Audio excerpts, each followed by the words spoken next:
Oh, I will sing of the goodness of God.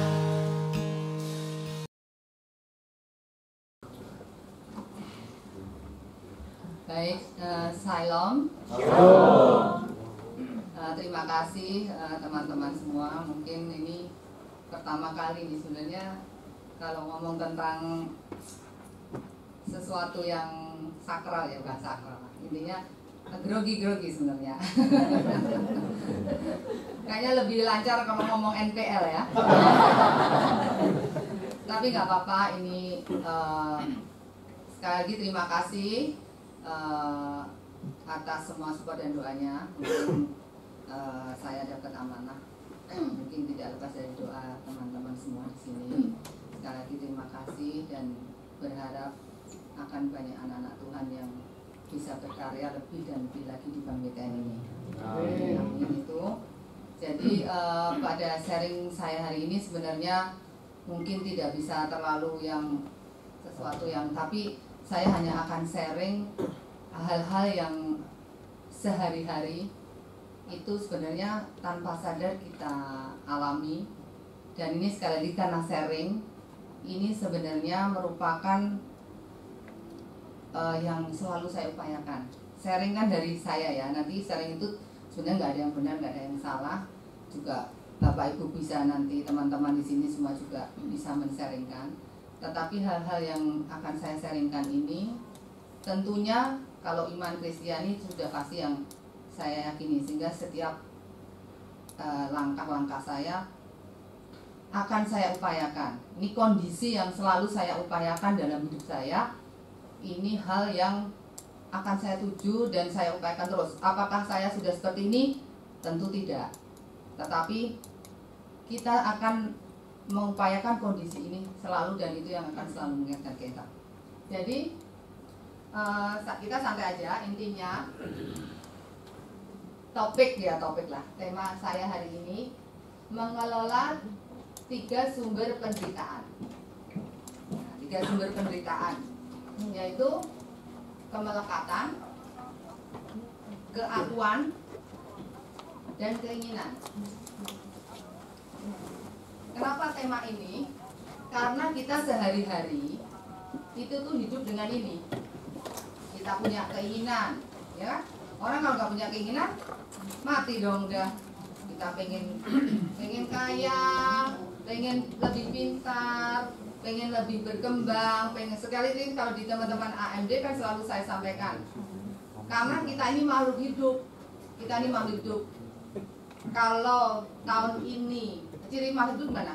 Makhluk hidup itu kan berkembang dari bayi, merangkak, berjalan, lari, berkembang. Itu bedanya makhluk hidup. Jadi kalau tahun ini kita misalnya nih, tahun ini kita baru S1, tahun depan S2, itu berkembang. Berkembang kan? Tuh makhluk hidup tuh bedanya dengan benda mati itu cuma berkembang dan tidak. Nah, kalau tahun ini kita punya mobil 1, besok punya mobil 2, besok lagi punya mobil 3, berkembang. Sekarang staf, besok kepala seksi, besok lagi kepala cabang, besok lagi direksi, itu berkembang. Yaitu manusia. Perkembangan itu bisa tambah pintar, tambah kaya, tambah baik. Yang dulunya nggak jujur jadi jujur, yang dulunya tidak membaca kitab suci sekarang baru, itu perkembangan. Itu ciri manusia. Kalau tahun ini sama tahun kemarin itu sama, tahun laginya ya sama saja, berarti kita itu benda mati, bukan benda hidup. Seperti kursi ini, mau tahun ini, mau tahun besok, mau tahun ini, ya seperti ini ya kursi. Nah itu beda. Makanya keinginan itu merupakan hal sehari-hari yang kita rasa, kita inginkan, kita jalani, kita tanpa sadar ya kita punya keinginan. Kita punya melekat. Kalau sudah suka sesuatu tuh ya maunya nggak bisa diambil nih, ya kan? Sudah seneng sama barang ini nggak bisa diambil. Itu melekat. Nah kemudian keakuan itu akan muncul. Jadi kenapa tema ini yang akan saya sharingkan, saya bahas, karena ini sehari-hari tanpa sadar ya kita itu seperti ini. Lanjut Mas, ini kenapa judulnya? Ini overview aja. untuk sistematika saya ngomong aja sebenarnya nih Mas Arja. Jadi sumber kita lagi ngomong iman, penderitaan dan sikap lepas bebas. Kita juga ada level tindakan dan pilihan tindakan, yang terakhir pergilah kamu diutus. Ini sebagai dasarnya. Lanjut. Nah sekarang coba nih kita bukan merenung lah, nggak usah lama-lama, merenung sebenarnya. Apa arti hidup bagi saya? 2 orang aja, coba. Mas Laisa. Kalau ditanya apa arti hidup buat Mas Laisa? Ayo nggak apa-apa, sharing. 2 orang saja deh.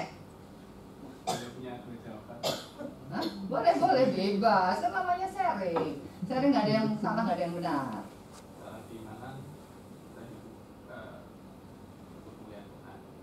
Ya, arti hidup untuk kemuliaan Tuhan. Jadi secara manusiawi ya menyenangkan sebisa mungkin banyak orang sih.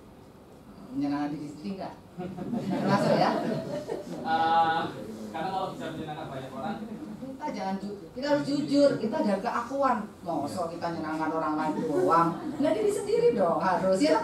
Kan ini melekat, kita manusia, kita ini daging dan ada daging dan roh loh. Kecuali kita di roh, kita punya daging. Ya, nggak apa-apa ini, tapi sering kok ini. Menyerang diri sendiri, menyerangkan orang lain, dan kemuliaan Tuhan. Itu arti hidup buat Mas Raisa. Siapa lagi? Kaiba, ada? Sama. Langsung cepat ya. Siapa lagi? Bermanfaat bagi orang lain. Oh, bermanfaat bagi orang lain. Aduh, bagus-bagus ya. Baik, lanjut. Nah, tadi, stop dulu. Jadi, saya jelaskan tadi bahwa keinginan itu hidup sehari-hari di kita. Orang yang nggak punya keinginan itu berarti udah mati. Benar nggak? Mana ada orang nggak punya keinginan, pasti udah mati. Kemelekatan, keakuan. Contohnya gini, kenapa saya sebutkan keakuan? Kalau ada berita nih, mobil hilang. Ini kaitannya dengan sumber penderitaan ya. Mobil hilang. Kira-kira merasa menderita nggak teman-teman? Merasa sedih nggak? Nah, kalau mobilku hilang, ya kan? Mobilku hilang, baru kita sedih, ya? Kita punya keinginan, wah mobil bagus banget, punya keinginan berkarir, Pak Ferry, wah seneng banget ternyata jadi kepala divisi itu enak, tapi lebih enak jadi direksi kayaknya ya. Kepala divisi ini enak sekali, punya keinginan, terus terwujud, terus lekat, ya kan? Udah lekat dengan jabatan itu, begitu jabatannya dicopot, menderita. Keakuan, begitu mobilnya hilang, rumahnya hilang, istrinya hilang, menderita. Jadi benar nggak kalau keinginan, kemelekatan, keakuan itu sumber penderitaan? Ini sumber penderitaan kita, ya. Keakuan, keinginan, kemelekatan itu merupakan sumber penderitaan kita. Ya, coba Mas ini lanjut. Klik. Tapi, apakah kita nggak boleh punya keinginan? Ya, sumber penderitaan loh, berarti nggak usah punya keinginan. No, ya lah, enggak. Apakah kita tidak boleh punya apa nih? Tidak boleh kaya, tidak boleh punya jabatan, nggak boleh punya mobil mewah? No juga. Apakah kita tidak boleh memikirkan diri sendiri, keakuan tadi? Ngapain keakuan kan sumber penderitaan, ya kan? Tadi, terus kita nggak boleh? No juga. Kenapa? Ya karena kita hidup, kita ini manusia normal, hidup. Dan ini jangan salah, ini sehari-hari yang kita rasakan tanpa kita sadari. Lanjut. Ini kayak motivator nggak ya? Nah, ini semua harus dikelola secara proporsional, secara seimbang dan harmonis. Cara ngelolanya gimana? Nggak ada lain, hanya landasan keimanan yang akan mampu menyeimbangkan dan mengharmoniskan. Kalau tidak ada landasan iman, ya, landasan iman nggak ada, udah pasti 3 hal itu akan jadi sumber penderitaan. Tidak selamanya kita menjabat, nggak selamanya kita punya harta, nggak selamanya kita punya istri, nggak selamanya kita punya keinginan kita kan banyak sekali. Begitu itu tidak ada landasan keimanan, nah, itu sumber penderitaan. Tetapi yang mampu mengelola, mengharmoniskan, menyelaraskan keinginan kita, keakuan kita, itu hanya iman, nggak ada yang lain. Sepakat? Menurut saya, yang dimaksud iman, nah kita harus iman itu harus melekat dalam jiwa kita, hidup kita, supaya kita tidak menderita, supaya sumber penderitaan tadi bisa kita kelola, ya. Iman bagi saya, nah ini sekali lagi sharing untuk saya, teman-teman mungkin punya ayat-ayat sendiri yang bisa dikembangkan. Iman tanpa perbuatan pada hakikatnya adalah mati. Ini pengertian iman saya. Jadi kalau cuman dalam omongan saja kita berbuat baik, kita ini nggak ada ininya, itu sebenarnya kita belum beriman. Ini ayat yang sudah sering kita punya. Terus apa pemahaman iman menurut saya? Iman itu ada loncatan logika. Iman itu ada loncatan logika. Jadi menurut saya, kalau kita sudah berbicara kita ini beriman, itu sudah tidak bisa pakai logika. Begitu kita masih pakai logika, itu sebenarnya nggak ada iman. Dan di kitab suci, saya nggak tahu nih ayat berapa ya, tapi sering saya dengar, apabila kamu ampunilah, mau mengampunin saudara kita, ampunilah 70 kali 7. Logikanya gimana? Kalau kita disakiti terus kok suruh ngampuni terus, ngampuni terus, ngampuni. Berarti itu di luar logika. Itu di situ namanya ada loncatan logika. Terus, berikanlah pipi kirimu, apa gimana? Pipi kananmu apabila pipi kirimu ditampar. Nah itu iman. Kalau keinginan kita gimana? Ya tak tampar balik kan? Tadi ditampar ya tampar balik. Tetapi kita menyelaraskan iman kita, loh. Yesus nggak mengajarkan seperti itu. Yesus nggak mengajarkan kita untuk balas dendam, kan gitu kan? Jadi ini. Apakah ini masuk logika? Enggak. Logika manusia enggak, tapi itu iman. Saya menerjemahkan ini, mungkin nggak tahu nih Pak Ferry, aku menerjemahkan iman itu seperti itu. Ini makanya saya ya.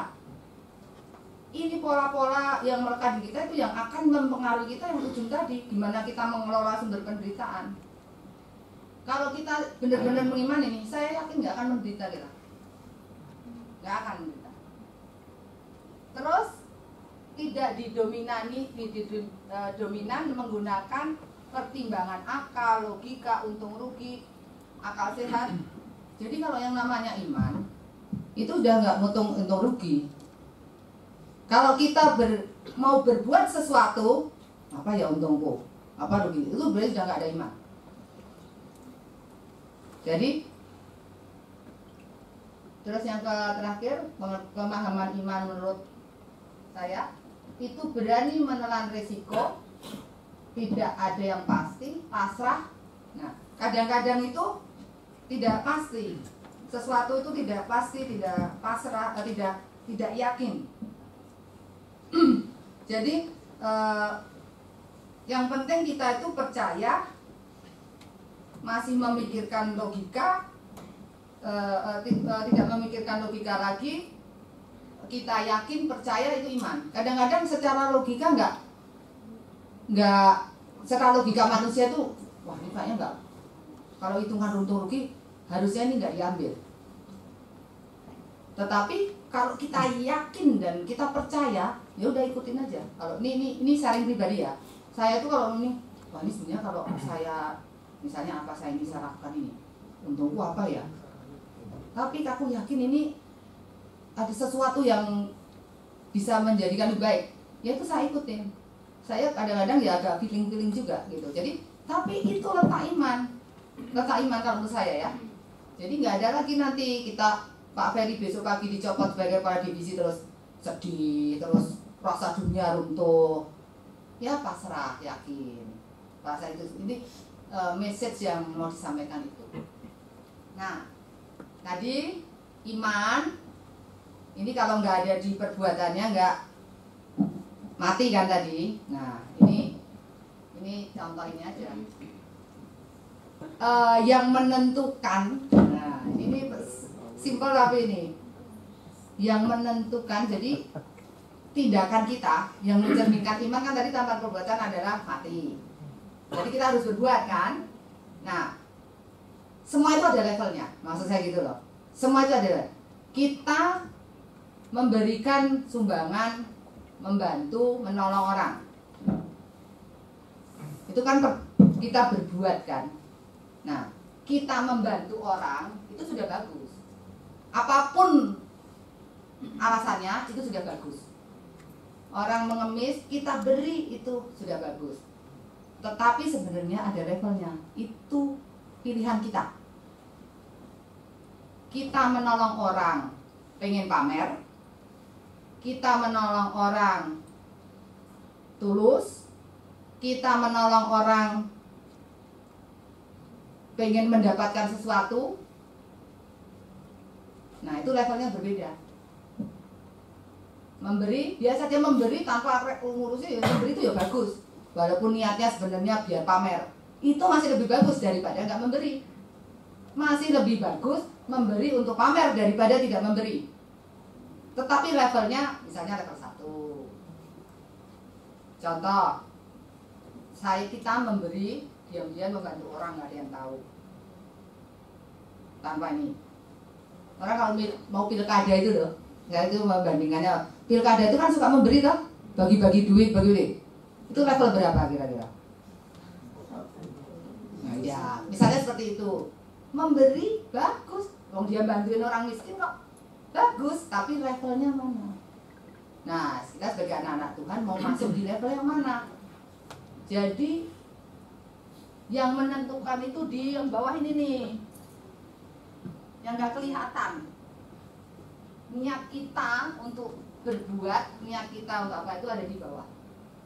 Jadi walaupun perbuatannya sama, levelnya tuh sama. Levelnya berbeda. Tindakannya sama, levelnya berbeda. Jadi itu yang membedakan kita. Sehingga kita ini juga sama ya. Ini di dalam ini. Di dalam kehidupan, kejadian yang sama itu memaknainya bisa beda antara satu orang dengan orang lain. Sama-sama punya jabatan ya, ini karena dia di kantor ya, jadi omongannya jabatan, harta, jabatan. Sama-sama punya jabatan, tetapi kalau kita memaknai jabatan itu untuk kekuasaan, ya, atau kita memaknai jabatan itu untuk melayani, untuk berkarya. Nah itu levelnya juga beda. Jadi ini tidak akan kelihatan. Ini yang harus teman-teman Bapak Ibu sekalian itu sadari. Tapi nggak apa-apa. Sepanjang di atasnya baik sih sebenarnya nggak apa-apa. Hanya level kita aja. Yaitu tadi punya jabatan bagus, punya memberi menolong orang bagus. Ini tapi sebenarnya di bawah ini yang tidak kelihatan. Tapi itu yang dilihat oleh Tuhan sebenarnya. Yang di dalam es ini. Makanya istilahnya misteri gunung es ini kata Sarda. Mungkin Sarda ini. Saya cuma bacain. Lanjut. Nah, ini intinya saja dengan nggak terlalu lama waktunya. Jadi sebenarnya itu saya judulnya inovasi, cuman Mas David mana sih Mas David? Oh lagi perhatian. Mas David itu ngomongnya waktu itu ya kayak kan lagi ribet kemarin. Ngomongnya waktu itu Bu Novi apa aja deh bebas. Ya aku nyiapin ini tiba-tiba kemarin judulnya loh kok inovasi aku nggak nyambung. Loh kok inovasi aduh aku belum sempat. Tapi kapan-kapan boleh. Saya mau kasih inovasi boleh apa aja boleh. Cuman kemarin info awalnya agak beda jadi nggak nyambung, nggak apa-apa ya. Soalnya sadar nanti bikin lagi ya. Jadi intinya apa? Ini intinya di sini itu kita harus punya sikap lepas, bebas dan tidak lekat terhadap apapun. Ya. Ini ada ayatnya juga nih, agak religi juga ya. Di mana hartamu berada, di situ hatimu berada. Ada kan Lukas? Di mana hatimu berada, di situ di mana hartamu berada, di situ hatimu berada. Nah, tinggal kita mau mencari harta yang mana ini. Ya. Tuh. Jadi yang namanya harta, yang namanya jabatan, yang namanya semua keinginan kita di dunia, keakuan kita, kemelekatan kita, itu sebenarnya hanya sarana. Ya. Sarana untuk apa? Ada kalau di nggak tahu nih, kalau di Kristen ada santo gitu juga ya. Di ajarannya Santo Ignatius Loyola, itu tujuan manusia diciptakan itu untuk memuji dan memuliakan Tuhan. Benar? Pernah dengar ya? Itu ajaran yang itu menghidupi saya itu sebenarnya. Ini saya hafal tapi nggak ketemu. Itu adalah kita itu tujuannya untuk tujuan hidup kita itu hanya satu, untuk memuji dan memuliakan Tuhan. Bagaimana kita memuji dan memuliakan Tuhan? Kalau Tuhan dimuliakan, itu kalau orang melihat kita, itu orang tuh melihat Tuhan kita. Jadi intinya apa? Role model, saksi Kristus. Nah, sepanjang itu tujuan hidup kita memuliakan Tuhan tadi, memuliakan Tuhan kan nggak memuliakan Tuhan, memuji Tuhan itu sebenarnya Tuhan nggak butuh, yang butuh tuh meant for others, untuk orang lain. Jadi kalau kita berbuat baik sama Sarda, berbuat baik sama Sarda, itu kita berbuat baik pada Tuhan. Jadi kalau kita memuliakan Tuhan, kita harus memuliakan lingkungan kita, orang-orang sekitar kita. Sehingga kita itu sepanjang itu untuk tujuan memuliakan Tuhan, yang namanya harta, jabatan ini boleh dipakai.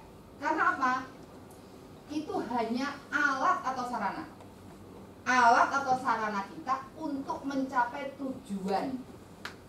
Nah, jadi kalau kita sudah mengarah ke tujuan itu, kalau ini lepas ya nggak apa-apa. Makanya tidak boleh kita lekat. Nggak boleh kita lekat dengan jabatan, kita lekat dengan harta, lekat apapun. Dan semua hal, ya semua hal yang mengganggu kita menuju itu harus dilepas. Nggak boleh lekat kita. Ya prinsipnya itu ya. Karena apa? Tidak ada yang pasti, tidak ada. Kita harus pasrah, ya.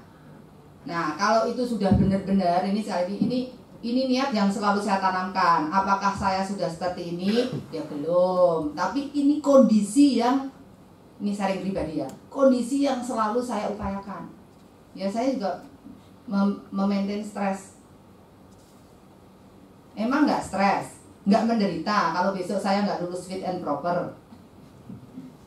Ya, tapi saya berusaha nggak lekat jabatan. Ya kalau besok nggak lulus, ya nggak apa-apa. Puji Tuhan mungkin aku bisa bantu bisnis suamiku.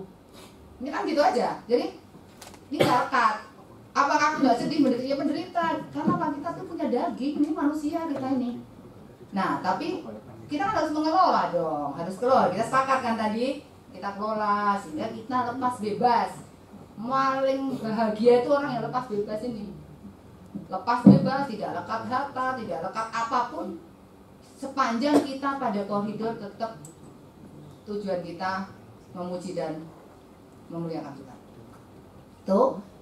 Itu sharing saya terakhir. Nah, ini sebenarnya penutup aja, tapi intinya itu ya Bapak Ibu, teman-teman semua, sharing saya siang hari ini. Bagaimanapun juga kita di Bank BTN ini kalau bisa diupayakan, kondisi yang diupayakan kita itu menjadi garam dan terang dunia. Di mana kita berada ya kita harus memberi warna, memberi rasa asin. Itu bedanya kita dengan orang lain harus ada. Oh, kalau orang-orang Kristen ternyata hidupnya baik. Oh, orang-orang Kristen ternyata bekerjanya baik. Oh, orang-orang Kristen bisa membawa nilai-nilai yang baik, value-value yang baik. Nah, itu kita adalah garam. Kemudian apa ini? Gak usah lah, tapi intinya ini sering tak baca. Ini hanya sharing aja, teman-teman. Sekali lagi terima kasih, semoga bermanfaat sharing saya. Yang penting satu nih, sebagai Bank BTN itu ya Pak, buat Bu Yaskan, saat ini Bank BTN kita sedang ya ada beberapa hal yang harus diperbaiki. Fokusnya biar teman-teman juga tahu masalah nih ya. NPL kita menjadi fokus utama, dana retail menjadi fokus utama, kemudian JKPN menjadi fokus utama. Dalam keadaan Bank BTN yang bukan jelek loh ya, jadi jangan salah. Kita sedang perbaikan-perbaikan, kemudian perbaikan proses bisnis di kredit. Nah, ini teman-teman harus ambil bagian. Orang Kristen jangan apatis. Bagaimanapun juga bank ini yang menghidupi kita. Dan masa depannya untuk teman-teman yang muda ini. Kalau yang tua suka ada contoh-contoh yang aneh ya nggak apa-apa. Orang hidup kan kita menfilter. Jadi teman-teman harus yang melihat mana yang baik dan mana enggak, dan ingat tetap tujuan hidup kita untuk memuji dan memuliakan Tuhan. Implementasinya bukan hal-hal yang kita terus ekstrim enggak ya, memuji kita ya apa sih yang ingin Tuhan kehendaki, apa yang kau berbuat pada orang lain, itulah apa yang kau berbuat pada saudaramu, itu yang kau berbuat padaku, kan gitu kan Injilnya.